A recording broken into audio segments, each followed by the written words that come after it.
All India radio की Urdu service की नशियात में तमाम सामीन का खैर मकदम खुश आमदीद। मैं हूं आपका मेज़बान नईम, आपके साथ आदाब अर्ज़, नमस्कार, सत श्री अकाल।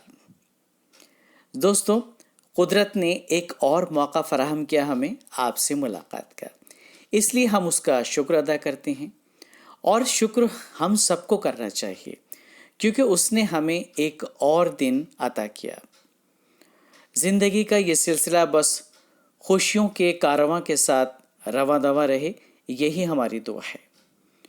और दोस्तों, आज एक और बड़ा दिन है, और ये बड़ा दिन इसलिए है क्योंकि आज बड़े उम्र के अफराद यानी उम्र रसीदा अफराद का बैनुल अक़वामी दिन है। बुज़ुर्गों की हमारी ज़िंदगी और समाज में कितनी अहमियत है, इससे कोई इनकार नहीं कर सकता। एक सेहतमंद मुआशरे की तश्कील में बुज़ुर्गों का अहम रोल है। उनकी ज़िंदगी के तजुर्बात नौजवान नस्ल के लिए मिशले राह का काम करते हैं। लिहाजा हमें अपने बुज़ुर्गों का हमेशा ख्याल रखना चाहिए। उनकी जगह ओल्ड एज होम्स में नहीं, हमारे दिलों में होनी चाहिए। दोस्तों, अक़वाम मुत्तहिदा की जानिब से हर साल 1 अक्टूबर को ये दिन मनाया जाता है और ये सिलसिला सन 1991 से चला आ रहा है। इस दिन का मकसद भी यही है कि हर तरह से उनका ख्याल रखा जाए, ख़ास तौर पे उम्र रसीदा अफराद की सेहत की खुसूसी ज़रूरियात और उनकी अपनी सेहत और जिस मुआशरे में वो रहते हैं उनके कामकाज के लिए उनकी शराकत के मुताल्लिक़ शऊर उजागर करना है। और इस साल को नर्स और दाया यानी मिडवाइफ का साल के तौर पर पहचान दी गई है। हेल्थ वर्कर्स के रोल और उनके ताउन को उजागर करना भी मकसद है। दोस्तों, 2020 अक़वाम मुत्तहिदा की 75वीं सालगिरह है और उम्र रसीदा अफराद के बैनुल अक़वामी दिन की 30वीं सालगिरह है। और ये मौका होने की वजह से इस दिन को मनाने की अहमियत और बढ़ जाती है। चूँकि दोस्तों, इस साल कोविड-19 वबाई बीमारी की वजह से सूरत हाल मुख्तलिफ है, तो ऐसे में हमारी जिम्मेदारी और बढ़ जाती है उम्र रसीदा अफराद की जानिब। उनको वक्त दीजिए, कुछ उनकी सुनिए, कुछ उनको सुनाइए, उनकी सेहत का ख़ास ख्याल रखिए, उनके अकेलेपन को, उनकी तन्हाई को दूर कीजिए, उनकी दिलजोई कीजिए। फिर देखिए आप उन बुज़ुर्गों की दुआओं से कितना फलते फूलते हैं। किसी ने क्या खूब बात कही है, चेहरे की चमक और घर की ऊंचाई पर मत जाना। घर के बुज़ुर्ग अगर मुस्कुराते मिलें तो समझ जाना आशियाना अमीरों का है। जी हाँ दोस्तों, वही दिल के अमीर होते हैं जो अपने दिल में बुज़ुर्गों को जगह देते हैं और उनकी दुआओं से माला माल होते हैं। ले लो दुआएं माँ बाप की हो, ले लो दुआएं माँ बाप की। सर से उतरेगी गठरी पाप की, ले लो दुआएं माँ बाप की।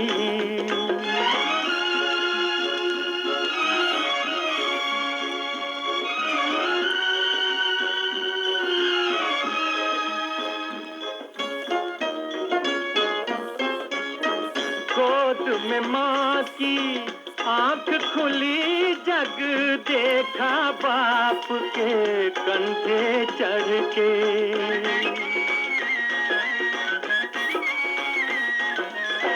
गोद में माँ की आंख खुली, जग देखा बाप के कंधे चढ़ के। सेवा बड़ी न होगी कोई इन दोनों की, सेवा से बढ़ के, इन दोनों की सेवा से बढ़ के। ले लो दुआएं माँ बाप की।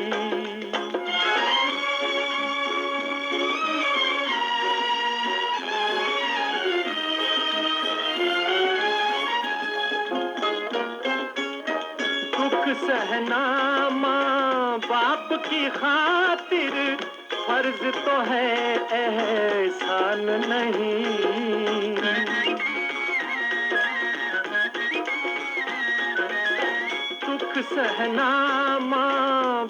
की खातिर फर्ज तो है एहसान नहीं, कर्ज है इनका तेरे सर पर, भिक्षा या कोई दान नहीं हो, भिक्षा या कोई दान नहीं। ले लो दुआएं माँ बाप की।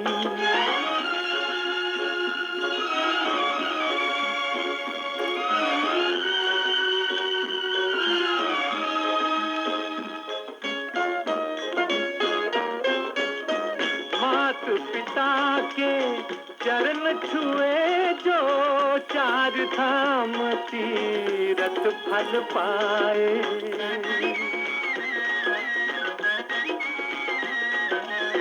मात पिता के चरण छुए जो चार धाम तीरथ फल पाए, जो आशीष ये दिल से दे भगवान से भी टाली ना जाए, भगवान से भी टाली ना जाए। ले लो दुआएं माँ बाप की, सर से उतरेगी गठरी पाप की। ले लो दुआएं माँ बाप की। ऑल इंडिया रेडियो की उर्दू सर्विस की नशियात का सफ़र जारी है सोशल मीडिया लाइव के ज़रिए। दोस्तों, IPL 2020 का खुमार चढ़ने लगा है क्रिकेट के शायकीन पर। जैसे कि आप सभी जानते हैं, इस साल का एडिशन मुत्तहदा अरब अमारात में खेला जा रहा है और अभी तक खेले गए तमाम मैचेस बहुत दिलचस्प रहे हैं। बिल्कुल सीसॉ वाली सूरत हाल रही है, कभी मैच का पलड़ा इधर झुकता तो कभी उधर, और बड़े मज़ेदार ये मैच हो रहे हैं। और इनकी एक मज़ेदार बात यह है दोस्तों, कई मैचेस का फैसला सुपर ओवर में हुआ है। जो टीम सुपर ओवर से पहले जीतती नज़र आ रही थी, वो सुपर ओवर में हार गई। इसलिए इस जेंटलमैन गेम को कहा जाता है क्रिकेट बाय चांस। क्रिकेट के इसी मूड को बरकरार रखते हुए आइए सुनते हैं प्रोग्राम का अगला सेगमेंट, दिल के कलम से। इस सेगमेंट में आप सभी का खैर मकदम। आज बात करते हैं क्रिकेट की और क्रिकेटर्स की, और ये माइनस क्रिकेटर हैं, हिंदुस्तानी क्रिकेट टीम के हिटमैन के नाम से मशहूर खिलाड़ी रोहित शर्मा। इनके मुतालिक चंद दिलचस्प बातें आपकी नज़र करते हैं। रोहित शर्मा से बेहतर सलामी बल्लेबाज इस वक्त क्रिकेट की दुनिया में कोई नहीं है। वही रोहित शर्मा जो आए दिन कोई ना कोई रिकॉर्ड तोड़ते रहते हैं। हिंदुस्तान के इस मायनाज क्रिकेटर के मुतालिक आज आपको बताते हैं कुछ बातें जो बड़ी दिलचस्प हैं। जारहाना क्रिकेटर रोहित शर्मा 4 ज़बानें जानते हैं और उन पर उबूर भी हासिल है। ये ज़बानें हैं अंग्रेज़ी, हिंदी, मराठी और तेलुगु। आप सोच रहे होंगे कि एक मुंबईकर और तेलुगु ज़बान। जी हाँ दोस्तों, उनकी नानी का घर विशाखापट्टनम में है और अब जाहिर सी बात है ननिहाल वहाँ है तो आपको तेलुगु भी आ गई। रोहित शर्मा ने अपने क्रिकेट करियर का आगाज़ इंडियन क्रिकेट टीम में ऑफ स्पिनर के तौर पर किया था। ये शायद कम लोगों को मालूम होगा। आहिस्ता आहिस्ता अपने बल्लेबाजी में इम्प्रूवमेंट किया और आज वो हिंदुस्तानी क्रिकेट टीम के ओपनर बैट्समैन हैं। क्या दोस्तों आप जानते हैं कि रोहित शर्मा अकेले ऐसे खिलाड़ी हैं जिन्हें बैट्समैन होते हुए भी IPL में हैट्रिक लेने का एजाज़ हासिल है। रोहित ने 2 ओवर्स में 6 रन देकर 4 विकेट हासिल किए थे। रोहित शर्मा के नाम एक रोज़ा क्रिकेट में सबसे ज़्यादा बार 150 और 200 से ज़्यादा रन्स बनाने का रिकॉर्ड भी है। 8 बार 150 से ज़्यादा और 3 बार 200 से ज़्यादा रन्स बनाए हैं। रितिका सजदे और रोहित की जोड़ी क्रिकेट की दुनिया में सबसे ज़्यादा चर्चा में रहने वाली जोड़ी है। रितिका अब रोहित की बेगम है, यानी शरीके हयात हैं।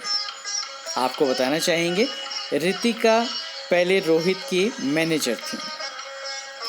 और एक बड़ी दिलचस्प बात यह है दोस्तों, रोहित शर्मा के आइडल्स खिलाड़ियों की अगर बात की जाए, ना तो सचिन तेंदुलकर, ना ही सौरव गांगी और ना ही ब्रायन लारा, बल्कि वीरेंद्र सहवाग हैं उनके आइडल प्लेयर। रोहित शर्मा ने अपना टेस्ट क्रिकेट में डेब्यू वेस्ट इंडीज़ के खिलाफ किया और उसी मैच की अपनी पहली इनिंग में 301 गेंद पर 177 रन स्कोर किए, जिसमें 23 चौके और 1 छक्का शामिल था। इस तरह अपने डेब्यू मैच में सेंचुरी स्कोर करने का रिकॉर्ड भी उनके नाम है। एक वर्ल्ड कप में सबसे ज़्यादा सेंचुरीज़ का रिकॉर्ड भी रोहित शर्मा के नाम ही है। उन्होंने 5 सेंचुरीज़ लगाई थी। इसके अलावा रोहित शर्मा सचिन तेंदुलकर के साथ वर्ल्ड कप में सबसे ज़्यादा सेंचुरीज़ लगाने वाले बल्लेबाज भी हैं। T20 में सबसे तेज़ सेंचुरी और T20 में सबसे ज़्यादा छक्के लगाने वाले बल्लेबाज का रिकॉर्ड भी इन्हीं के नाम है। रोहित ने महज 35 गेंद पर सेंचुरी बनाई थी। और दोस्तों, तीनों फॉर्मेट में सेंचुरी लगाना बड़ा मुश्किल होता है, मगर ये कारनामा भी रोहित शर्मा ने अंजाम दिया है। रोहित ने एक रोज़ा मैचेस में 29 सेंचुरी, T20 में 4 सेंचुरीज और टेस्ट मैचेस में 6 सेंचुरीज स्कोर की हैं। तो दोस्तों, ये थी चंद दिलचस्प बातें हिटमैन रोहित शर्मा के मुताल्लिक। और आइए अब लुत्फ़अंदोज़ होते हैं मौसीकी से, और मौसीकी का ये लुत्फ़ दिला रहे हैं मौसीकी का जाना पहचाना नाम saxophone player Jalandhar city Punjab के जनाब मंजीत सिंह। आइए देखते हैं और सुनते हैं आज उनका सैक्सोफोन कौन सा दिलकश साज छेड़ता है।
सामीन, ये थे मारूफ मौसीकार सैक्सोफोन प्लेयर मंजीत सिंह जालंधर से।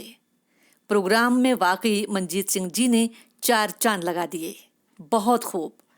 ये नशरिया दोस्तों आप सुन रहे हैं ऑल इंडिया रेडियो की उर्दू सर्विस के सोशल मीडिया लाइव के जरिए।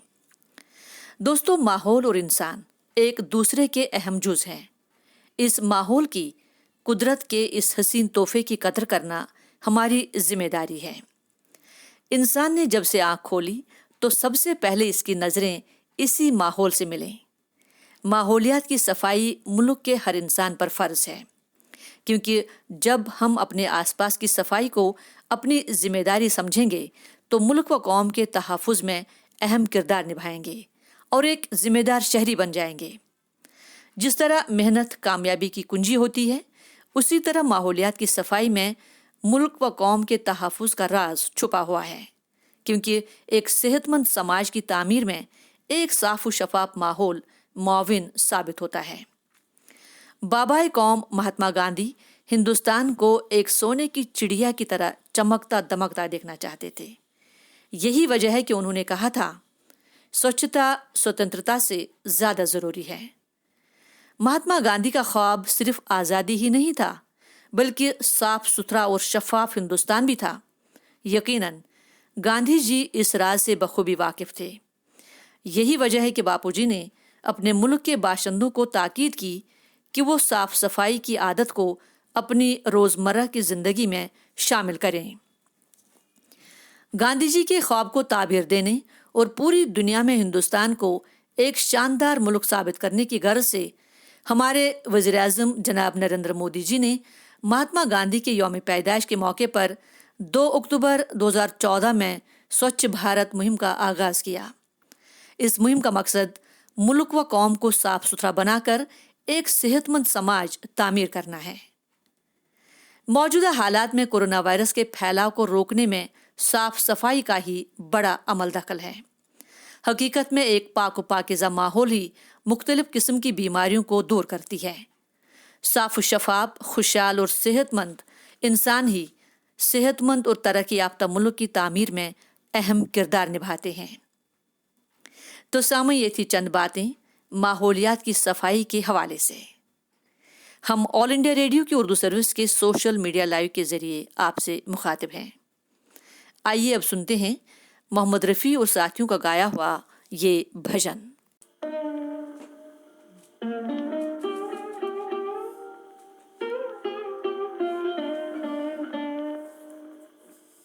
ईश्वर अल्लाह तेरे नाम सबको सन्मति दे भगवान। ईश्वर अल्लाह तेरे नाम सबको सन्मति दे भगवान।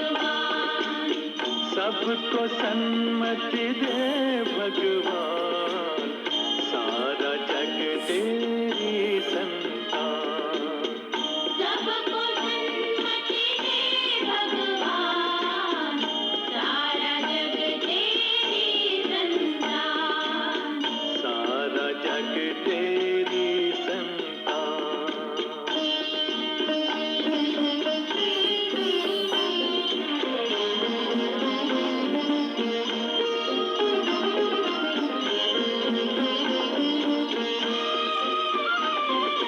इस धरती पर बसने वाले सब हैं तेरी गोद के पाले।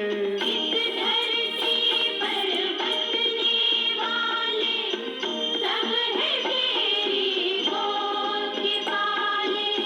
सब हैं तेरी गोद के पाले। कोई नीच न कोई महान, सबको सन्मति दे भगवान। सबको सन्मति दे भगवान, सारा जग तेरी संतान। सारा जग तेरी संतान।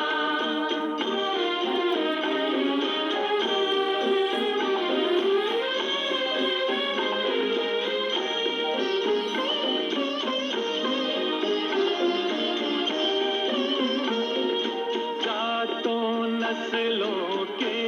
बंटवारे, झूठ कहाए तेरे द्वारे। लाखों नस्लों के बंटवारे, झूठ कहाए तेरे द्वारे। झूठ कहाए तेरे द्वारे। तेरे लिए सब एक समान, सबको सन्मति दे भगवान। सबको सन्मति दे भगवान। सारा जग तेरी संतान, सारा जग तेरी संतान।